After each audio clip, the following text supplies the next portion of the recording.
All right, good morning and welcome to Hot Topics. I am your host, Megan Morrow, Senior Associate Director of Experiential Learning and Employer Relations.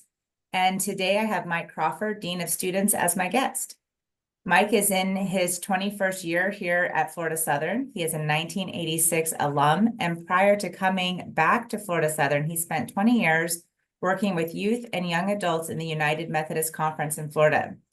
He was also a concert promoter for 12 years that produced large-scale outdoor live music events throughout the Southeast. Good morning, Mike. Thank you so much for being here with us today. Good morning. I'm happy to be here. Good morning, everyone. Good morning. All right, Mike. So I just read a little bit about you, but why don't you tell us a little bit more about yourself? Well, like you said, I've been here for over 20 years, and I ended up here at Florida Southern after a career doing lots of stuff. And like you mentioned, the last part of my career was both producing large-scale music events, but also I about the last 2 years before I came back, I was a person that was hired on a contract basis that would go into churches that had some sort of scandal in them. Somebody misappropriated money or some sort of maybe sexual impropriety. And my job was to sort of clean house, to get rid of people that were involved in some of that stuff, that were negative influences, and then help rebuild the programs that we were working with. So I did that. But I ended up here on a fluke.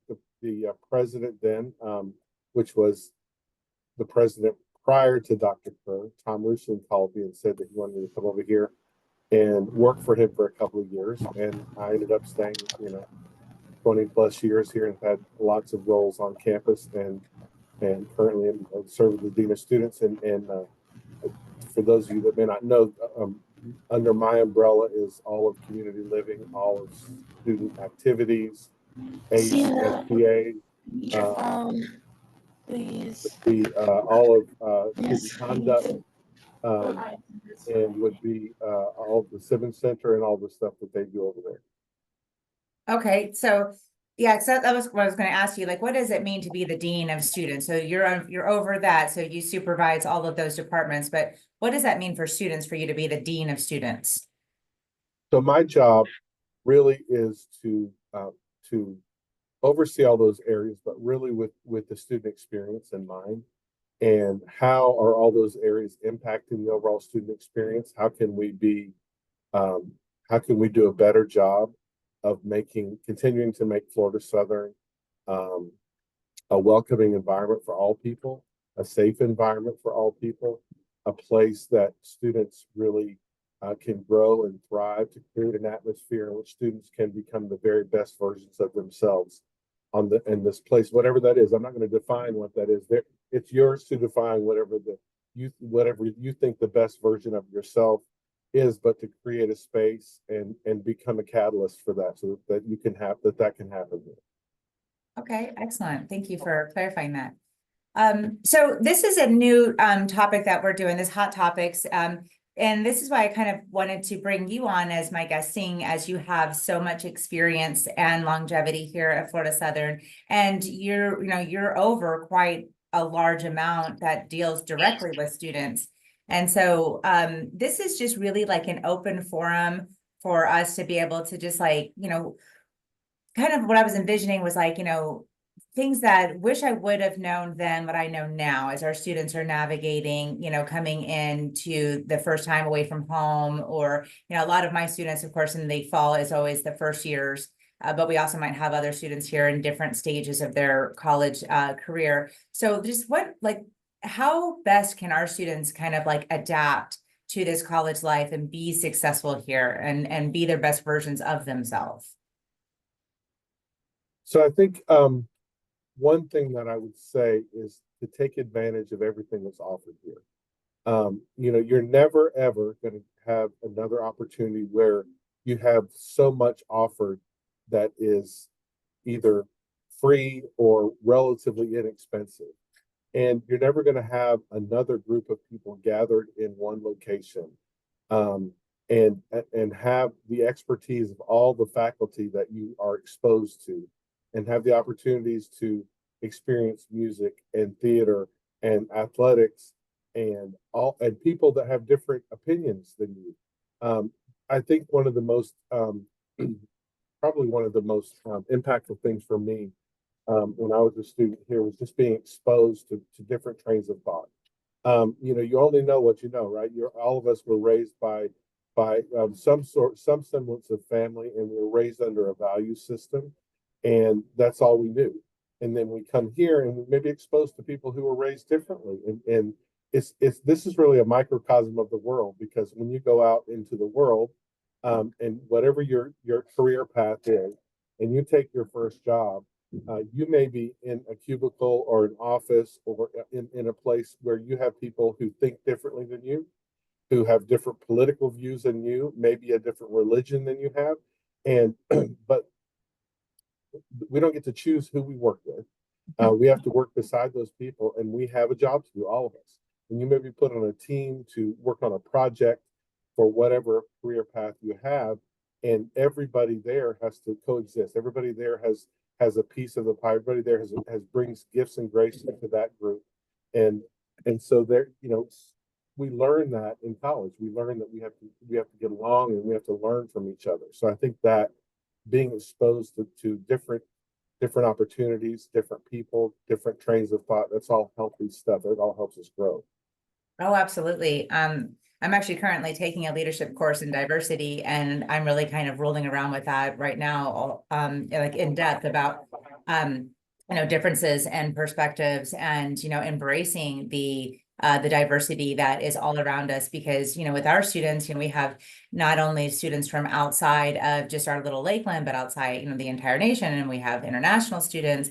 And just what a beautiful opportunity to experience other people's cultures and differences of opinions and different perspectives. And I know, like, most of my students, they're doing this business 1115 class where they do like the Shark Tank, and they have to work together as a team, which might be the first time that they're really kind of exposed to, all of these different viewpoints and value systems and cultures and stuff. So I think this is a beautiful experience for them. And as they try to adjust, so like as if we were having struggles, like what would you say to them to help them maybe embrace the struggle, embrace the hardship, and try to work past that? So I think you look for, at least for me, I really like to listen. Right, you listen to people, and you listen beyond their words. You really try to hear where they're coming from, what they're trying to say to you, because sometimes words, we sell ourselves short with our words, because we aren't able to actually communicate what we're trying to say just with words. So I would challenge you to listen more than you talk, and to not argue. That's the, sometimes we become very defensive about our points of view or our opinion. For instance, if we're working in on a team, on a project, in the workplace or in the classroom or something, and we feel like I feel like I have the very best way to perform whatever we're trying to do, whatever we're trying to accomplish. My way is the best way. It's really hard to keep our mouth shut sometimes, and to listen to other people, and to really hear what they're saying, and to appreciate their point of view. And especially when we become passionate about things. We live in a world that sometimes we really gravitate towards confrontation, right? We either run from it, or we run towards it. Those are really the two extremes of different people. And instead of just taking a minute and listening, and taking a minute and try to appreciate where other people, because we don't know what people go home to at night. We don't know what their situation is. We don't know what sort of relationships they're in. We don't know what baggage they bring. We don't know what sort of invisible disability they may have. Those kinds of things. So you really need to listen intently to people, and then try to be very respectful when we present our opinions. No, I like that you say that, because there's that saying, be kind to everybody. You don't know what battle they're fighting, even if they're smiling on the outside. You never know what's really going on personally. So I think that's a great piece of advice. because I know that it is difficult, you see things from just the lens that you have only been exposed to. So this is a great opportunity for them, to learn to, embrace that difference and see from other people's point of views, especially if you're kind of butting heads. I like that a lot. Now, some of our students, sorry, go ahead. Let me, before we leave that, I want to share a quick story that Yes. happened here at Florida Southern when I was a student. I grew up in Kissimmee, and Kissimmee at the time, Osceola County had more cows than people. So this was, I moved there pre Walt Disney World, pre tourist. There was nothing there. My family moved there. My dad was going to open a car dealership there. He was in the car industry. And so there was really small town. I grew up there, small town values, very conservative. And then I came to Florida Southern, and I was in a music appreciation class. And what's interesting is Bennett Penn, who's obviously long since gone, but he was one of my favorite professors, and he taught this class. It was an elective, and we sat in there, and he started playing this music that was very dissonant sounding, a lot of minor chords, and kind of grated on your nerves. And I was complaining about having to listen to that. He said to me, I said to him, I said, I know what I like. And he said, no, you like what you know. And so that really stuck with me, is that we really need to listen to other people and their differences and different ways of looking at things. And so I began to appreciate, it sort of opened my eyes to think, if I think of everything through that lens of learning things new and learning things about new about people every time. I like that. You like what you know. Yeah, I to share a little bit of my background. Like I grew up I started actually in a really small town, kind of what you're describing, what Kissimmee was like years ago. The name of the town is Boonville, and it's got one stoplight. It still only has one stoplight. It's one of those towns where the way that you give directions is like, you're going to go down about 5 minutes and then turn right at the second fence post. I mean, it's really country. And then my family and I moved to Pittsburgh, where I grew up. But then I also had the fortunate experience of spending my senior year of high school in New Zealand. And then from New Zealand, we went to Georgia, and it was downtown Atlanta. And so major differences in what I have been exposed to. So I feel pretty fortunate that I've had a lot of this kind of, not just outside of the small town, but, some city life, some international studies, down into the South, and now even further down into Florida. And I've been here 20 plus years, and just seeing a vast, how things change, and just just different cultures and different people, and how we're rolling with, just the changes that come down, and not just and how people adapt to that. Like the election, for example, people are having to adapt to that. The country is very divided, and having to see how people handle that, and being compassionate, and accepting other people, and allowing them to have their viewpoint and their feelings, even if they conflict with your own and what you were exposed to. So just having that compassion, I think, is paramount, especially during this time. So let's go ahead and talk about something that I've noticed a lot of our students, especially our first years, they'll talk about being overwhelmed. College is very overwhelming, and it could just be that they have a lot of classes, or, the dynamics from high school to college are just insane. You actually have to study in college, whereas high school, probably not so much. You actually have, the expectations are super high, that, the parents aren't there to make sure that you're doing what you're doing. So how can students best adapt to this massive change from going from high school into college life? So I think I go back to taking advantage of the resources that we are gifting you at Florida Southern, with the counseling center, with the groups that they offer, with any academic support that you need. I think sometimes students wait till they get in trouble academically before they seek academic resources, and maybe be proactive with those. Learn how to study more effectively, so that you don't feel as much pressure. I am a horrible procrastinator, and so that's something you can't in college, you certainly can't wait to the last minute to write your 5-page paper that's due in the morning or whatever. But also, I think you need to find your place, right? You need to find your people. And that's one thing that we want to help you do is through all, that's why we provide all these um, co-curricular experiences. Everything that happens outside of the classroom is because we want to give you lots of opportunities to meet your people so that you can have a support system, that you can have people who are going through the same things that you're going through. And remember this, that when you get your first B or C or maybe worse than that, it's not the end of the world. You can come back and you can overcome this. This is tough stuff, but it's preparing us for life because when you leave Florida Southern and you get into your first job and whatever career path, there's going to be pressures in that too. You're gonna have to produce something for someone on some level, whether you're a teacher or an attorney or a doctor or a business person. There are going to be expectations because you're drawing a paycheck, and somebody's going to want something for the money that they're paying you on some level.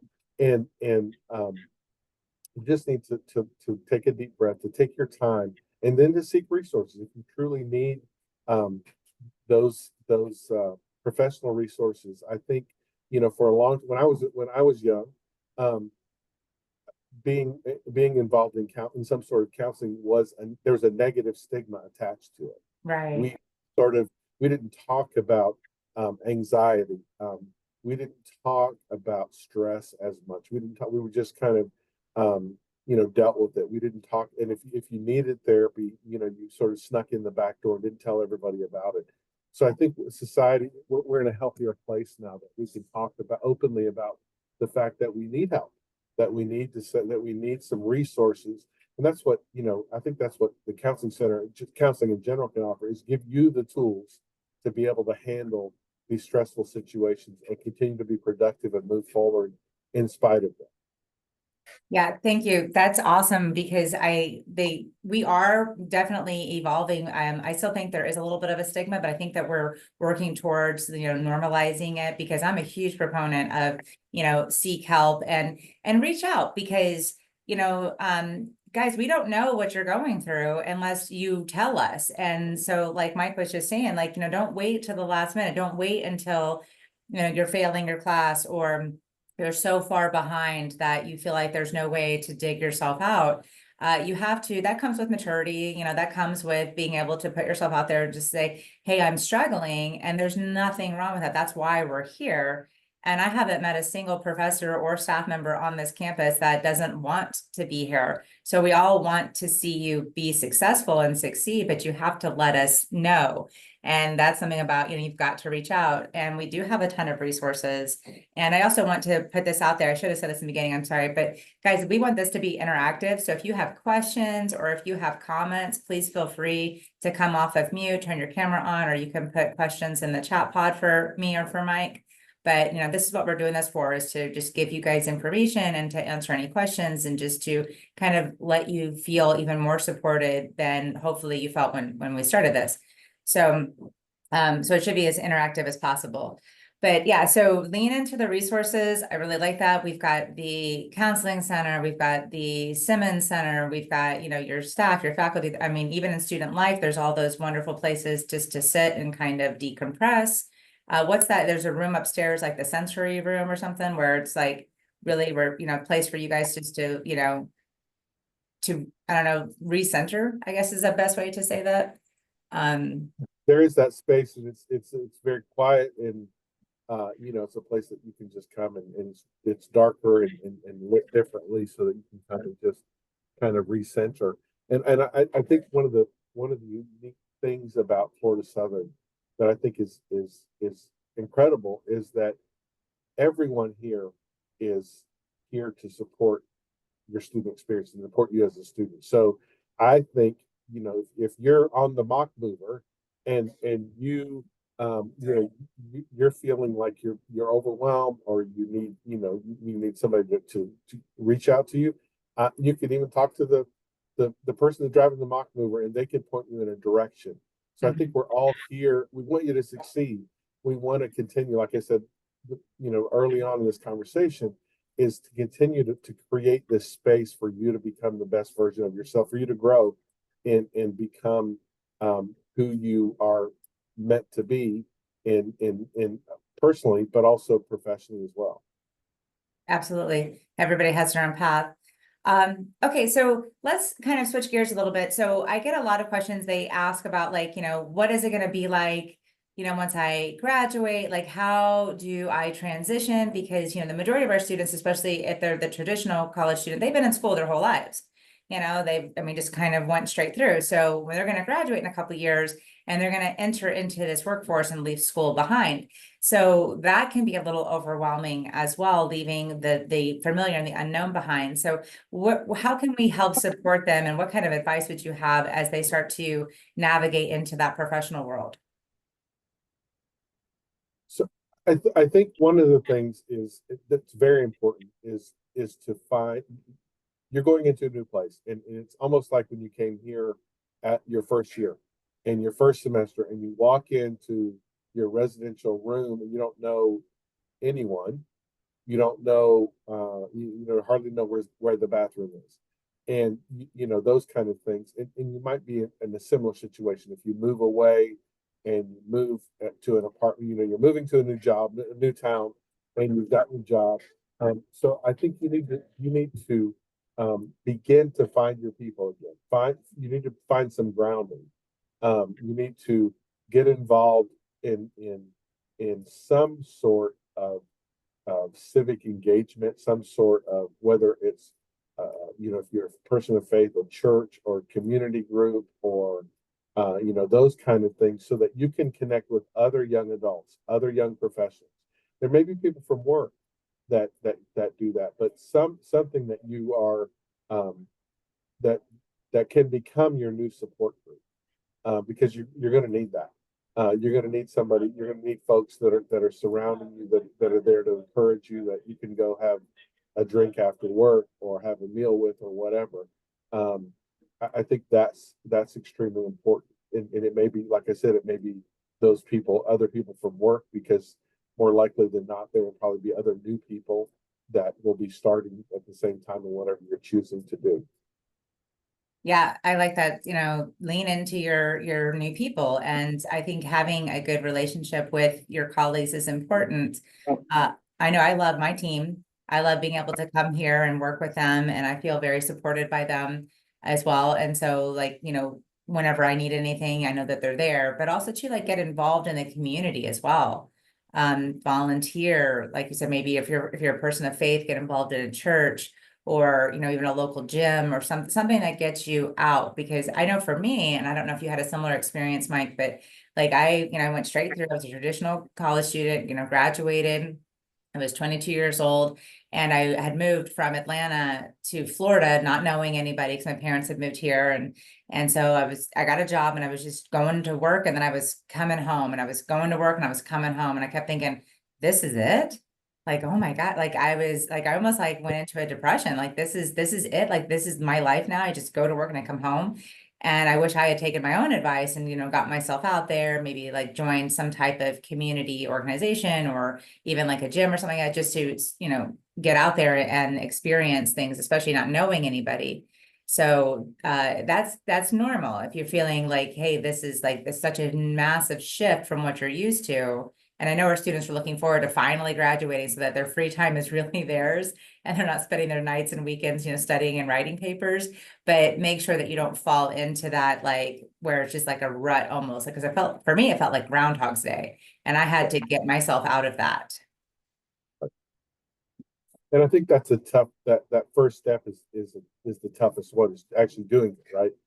Actually, intentionally meeting, going to a place where you could possibly meet other people, and who have common interests, and common goals for their lives, those kind of things. So that the first step's the toughest, and once you break in and do that, then it all comes naturally. Then you develop those relationships, and then you have that group who are going over to each other's house or apartment or whatever, and sharing a meal together, and you know, those kind of things.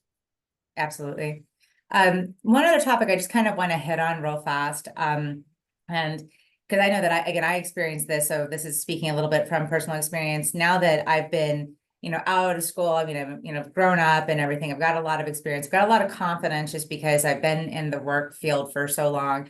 But some of our students, as they're first going in, they could be seen like, we were talking about diversity and everything, that they're coming in young. They could be potentially targets of like, just ageism, like, oh, you're young, you don't know what you're doing. So if our students find themselves in these professional settings where maybe their voices aren't being heard, they're being kind of tucked away, like, they're not being treated with the same level of respect as their colleagues just because they're young and they're just coming into the field. How could they proactively and effectively kind of maybe combat maybe ageism discrimination in the workplace? I mean, to me, it is done by being the best at what you do, by being by coming in and being very professional, and by producing the work you produce on whatever that is very good work, and you start getting noticed by being the person that is, when it's asked for opinions on things, that you offer up, not being the quiet one. But you don't want to take over either. You don't want to go in and think that you know it all, because none of us do. None of us know it all. And I do think it's sometimes a little bit difficult when you are a young professional, and you may be in a position, you may end up in a position where you have someone who's older that's reporting to you. And sometimes that's a little tougher too. But you do it by being great, and having confidence in yourself. The company, whoever, whatever you're doing, they believed in you, they hired you, they think you can do the job, and so you can do the job. You just go in there and you give it your all, and like I said, you pull it together. You're very respectful to everybody. um and when I talked about, in a business meeting, um knowing your place at the table, and that not in a derogatory sense, but for instance, if you were called into a meeting and you were at a big conference table, right? And so at the meeting is the president of the organization that you work for. They're sitting at the table, and two or three vice presidents, and some of the executives, and you've been invited in because you have some particular presentation. You're sort of maybe the newest member on the team. You don't have a lot of experience. So in that setting, I think one way that you show that you are the right person they hired was, whatever you're called to do, you do an excellent presentation, let's say, on a particular thing that you've researched. But then when the conversation happens, don't offer your opinion too much, unless the floor is open to offer everybody's opinion. Because I have seen people who are the youngest, and the least experienced person in the room, and every time those people that are maybe the executives are having or have been talking about something, this person constantly offers their opinion when it's not really asked for, and so that could lead to sort of a negative view. So I think that's what I mean by knowing your place at the table. So you listen. I go back to what I said earlier. You listen more than you talk, and then when you have something to say, then you say it, and you offer, and you say it with confidence, not cockiness. There's a difference in confidence and cockiness, but you always remember that wherever you end up employed, that person that hired you, that company that hired you, believed in you, and they think you're the best person for that job. And so you have to continue to say, I'm the best person for this job in this particular situation. Absolutely. Yeah, I say that all the time. There's a fine line between cocky and confident. But definitely the confidence is probably the number one skill that we could master just in life in general, not just in our professional lives, but knowing your worth, knowing that you belong, not feeling falling victim to the imposter, syndrome, like, oh my God, they're gonna find out that I don't know what I'm doing. To piggyback off of your advice, is also be coachable. You don't know everything. I don't know everything. You don't know everything. So be coachable, be open to feedback, but also be confident, feel comfortable knowing, like, if you know what you're doing and you've got like an older, colleague or something like that, that's wanting you to do something different, if you're confident, and you know that you have it kind of right, you can be open and coachable, but you also don't have to just kind of do whatever you're told, follow the chain of command and make sure that you're doing what your supervisor has asked you to do, but also being sure of yourself. I think that's something that is, I know for me, when I first went into the professional world, it was like, I felt like, oh my gosh, I'm young, I don't have anything to offer. And I was very much a people pleaser in my younger years. I wanted to avoid conflict at all expense. I was very mild mannered. I would do whatever. I had no boundaries just because I just wanted people to like me and I wanted everybody just to get along and I didn't want to have to deal with conflict. And that really put me behind in my professional journey. And that was a personal journey I had to go on myself to gain the confidence to say, like, no. I hear you. I respect your viewpoint, but it doesn't mean that I have to agree with it. It doesn't mean that I have to go along with what you're saying just because you're older than me or, you've been here longer than me. So that was something that I personally had to go on that journey. So, all right. So this has been a great talk. I mean, a lot of good advice, a lot of good, just, kind of things for our students to roll around with and like, feel that, know that you're supported and know that, you're not on this journey alone and that we're here for you. And, there's just a ton of resources. I mean, inside the college and outside in the community, and there's tons of things for you guys to get involved in and just to continue to grow as a person and grow as a professional and as a student. So I think we can go ahead and wrap up, but do you have any like just last parting words of wisdom or anything else that you want to share with our students before we wrap up here, Mike? I will go back to listen. I think and listen respectfully. And I think that's a good thing in life is to just learn to respect everyone for who they are and for their views and all those kind of things. But just continue to and if you listen and people feel heard, even in you mentioned conflict, if you're involved in conflict, then one of the things that really de-escalates those things is for people to feel like they're being heard, even though you may not agree at the end of the conversation, but that people feel like they've been listened to respectfully and they've been heard. Then I think that's a great gift that we can give to each other. Yeah, awesome. Yeah, very respectful. I like that a lot. Listening, absolutely, and just acknowledging the difference between each other, and that's okay. So thank you so much, Mike. I didn't see any questions or any comments in the chat pod, but you guys know where to find us at any point. Please know that we're here to support you, whether it's academically or whether it's personally. We have a ton here of resources. If I don't have them, I will point you in that direction. But don't sit with it on your own. If you're going through something, you're feeling overwhelmed, please know that we're here to help you. Don't wait. So thank you, Mike, for sharing. Thank you, students, for joining us. If you need your attendance counted, the QR code is on the screen and also the link is in the chat pod. So thank you, everybody. Thank you, Mike. Have a great Friday and a wonderful weekend. Thanks. Thanks. Bye-bye.